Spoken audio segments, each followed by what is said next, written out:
The 101st edition of the Roy's Boys podcast starts right now. It's not about you. It's about that name on the front of your jersey. Ready on his second attempt. That was no good. They battle for it. Loose ball. Recovered Mark. And he scores.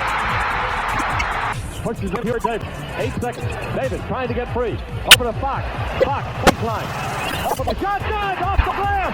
Oklahoma calls timeout. But the game is over. The game is over. Carolina has upset number 1 Oklahoma. With 20 seconds left to play. Goes back to Michael Jordan. Jumper from out on the left. Good.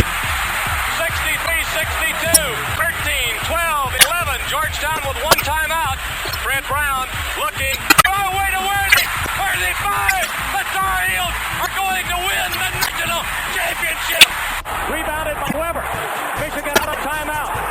Weber front court. Carolina with foul. He takes the timeout. They're out of timeout. Technical foul. Technical foul. Brown gets it into Williams. Here comes Williams front court. Williams on the drive. Gets it back out the head. Long outside shot. Short rebounded. It's over. Carolina has won the national championship. How about them Tar Heels? They are the national champions. That's it! Make room for 2017. The Tar Heels are the national daggum champions. That's what it's all about right there. That's on the floor. That's on your shirt. That's in your heart. That's why we're all here. This is the Roy's Boys podcast with your host, Joshua Marlowe. Some great moments as a coach. And I'd say that right now this is my lowest one because losing this game was my fault.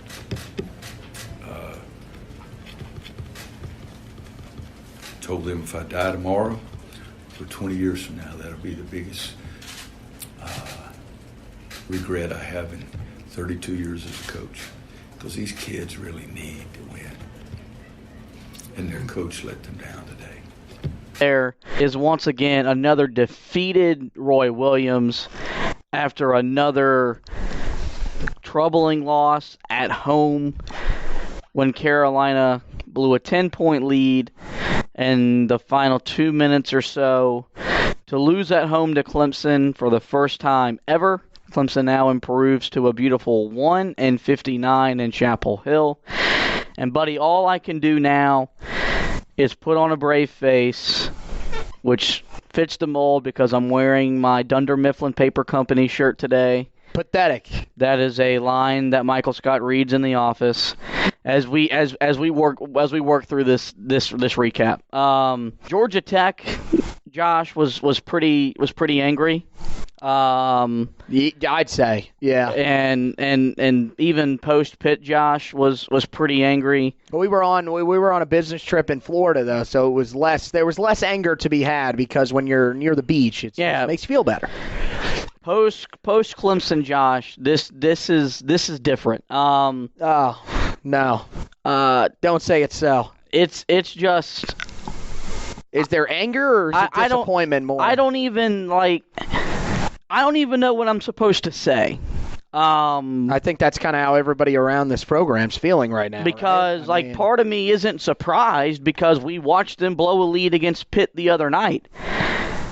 I think it was just the way they blew the lead. It was just pure ignorance. The lack of basketball IQ that was displayed on that basketball floor was reminiscent of a middle school game. Ooh. I have never seen a player or players by the second that a little bit of pressure is applied, they just folded. They didn't act like they've never seen it, and it's just if I'm an opponent starting with the next game the rest of the year, I press Carolina 40 minutes because there's no confidence that they can break a press, and it was frustrating. Roy Williams. I get the whole thing should have fouled, But if you communicate and you rotate and you don't leave a guy wide open, is it even going in? I don't know. I sat at halftime and I felt okay. I thought that was the best half they had played in a good minute. At 2 minutes to go in the game, I thought, well, they found a way to not screw it up. They found a way to salvage their season, and in 2 minutes, that all just went away. It sucked because you got Brandon Robinson had a career game, 27 points, 9 of 17 from the field. He gave you 5 3-pointers. Armando Bacot, is appearing to be trending upward again. 21 points, 7 of 10 from the floor, 7 of 10 from the foul line. So was aggressive and was able to capitalize at the charity stripe. I mean, Garrison Brooks gave you 13 points and did the things that he does well. It's just, it wasn't enough. And this team, I think they've just proven injuries are a problem because you can't beat the lower tier teams of this conference at home. And in the first loss at home, you got embarrassed by a lack of defensive effort. The second loss at home, you blew a lead. And then the third loss at home, you full-blown collapsed. It was like watching a meltdown. And we sit here, we're 8-8. You're 1-4 in the ACC. You're tied for dead last. You're technically above Notre Dame because you beat them in your season opener, so you have a tiebreaker over them. But I don't know where they go from here. I don't know. I've never felt this low about a team losing in the regular season like I do right now. These losses have hurt me individually more than tournament losses. And I never thought I'd say that because y'all know me. I'm as patient as it gets during the regular season when we lose games. I don't freak out. I understand that, it's going to pay dividends. It's not paying dividends for this team. It's it's a wasted season is what this is turning into. And yeah, some of it you can mount to injuries. Some of it is these guys aren't the kind of players that we thought that they were. And I don't know. I don't know what you got to say. I get a headache having to come on here and talk. Yeah, there's not much you can really say about this team right now. Season's over. Let's just look it in the face and admit it right now. There is no way that this team is making the NCAA tournament, barring just a complete 180, which would mean you pretty much have to win out the rest of the way. You have a loss on the schedule to a Georgia Tech team that likely won't even make the CBI. They can't make the CBI. Well, it doesn't matter. Yeah, that's right. It wouldn't matter. I'm basically saying, look, if they were eligible, they still wouldn't make it. They're trash. You have a loss to a team in Clemson that is one of the worst teams in all of Power Conference basketball. And both those losses came at home. You're now 1-4. You went through a home stretch that you felt if you could go 3-0 or even 2-1, you would have a chance. Now you're faced with the gauntlet, the rest of your schedule that now has teams like Boston College, who's playing better than expected, as well as some of the other teams that are starting to find their footing after struggling earlier in the year. I mean, you look right now. I don't know, because I looked the other day when I was writing the Pittsburgh analysis. They had predicted that the Tar Heels would win just 4 games the rest of the year, according to the Basketball Power Index. One of them was Clemson. I'm assuming now they are not predicting them to win a single game the rest of the season, maybe outside of Wake Forest when they play them at home. Yeah, I mean, where are the wins that are on this schedule? That's the problem when people want to still take this mindset that this team can still make the tournament. unless Cole Anthony comes out and plays the way that he did against Notre Dame in every single game once he returns to the lineup, this guy is literally going to have to get his season average to probably somewhere around 23, 24 points a game when he comes back, or else I don't see a road where this team can make the tournament after this game. Yeah, that's why, there hasn't been a time in the lifetime of this podcast, which I know we're only in our second year, where I stress 3 games as much as I stress Georgia Tech, Pitt, and Clemson. Because in a nutshell, that was your season. Because if you win all 3, you're 11-5, you're 4-1, you're feeling okay. You go 2-1, okay, you're 10-6, you're still feeling okay. Heck, if you go 1-2, you're still above 500. That's the sad part. All you needed was one win, and you couldn't get it, and you had it twice. You had it in your hands twice, and you couldn't find a way to do it. And Clemson, I mean, that one's going to be one that's going to sting for a while because, I mean, like you said, the basketball IQ, and it shouldn't really shock us because, and this is something, it might seem like it's really offensive, but it's true. And sometimes this is just the truth about teams. There is not enough basketball IQ on this team to win games right now. Well, I think there's not enough ACC caliber basketball IQ. These guys they can play. They're smart enough to play the game, but they don't have the.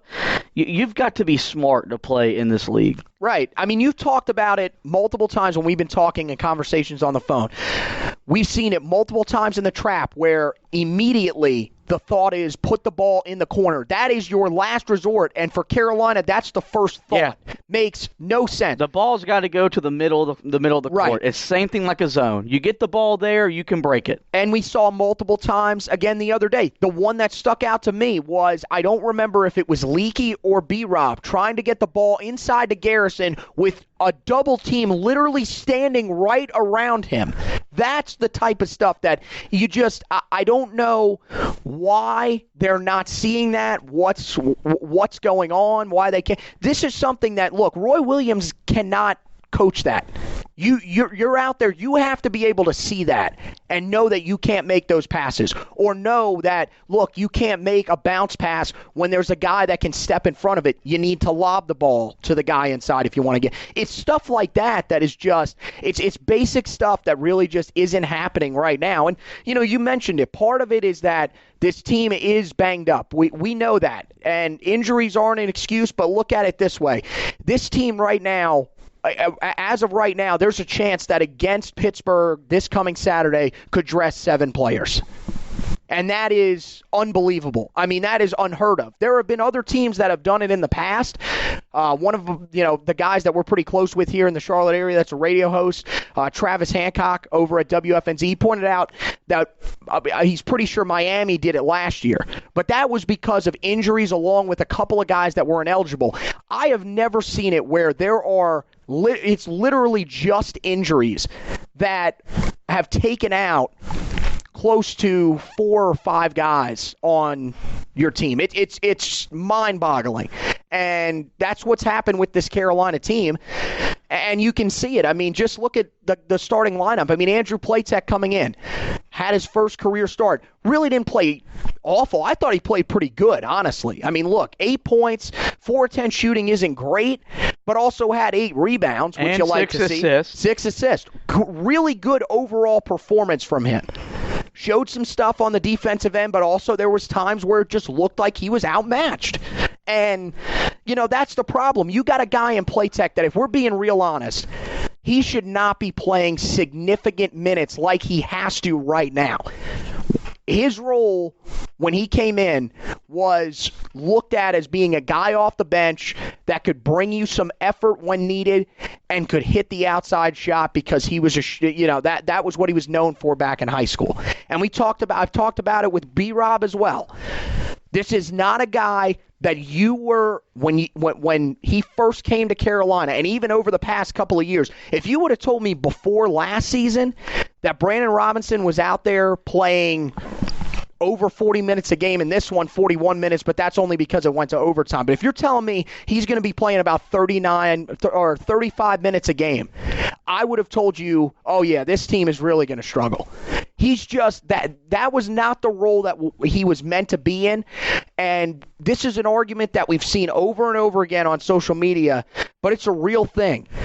This is a team that is just a culmination of everything that's kind of gone wrong. You've missed on a couple of guys that you have recruited that could have been guys that were more than 1 year players, 2 or 3 year players.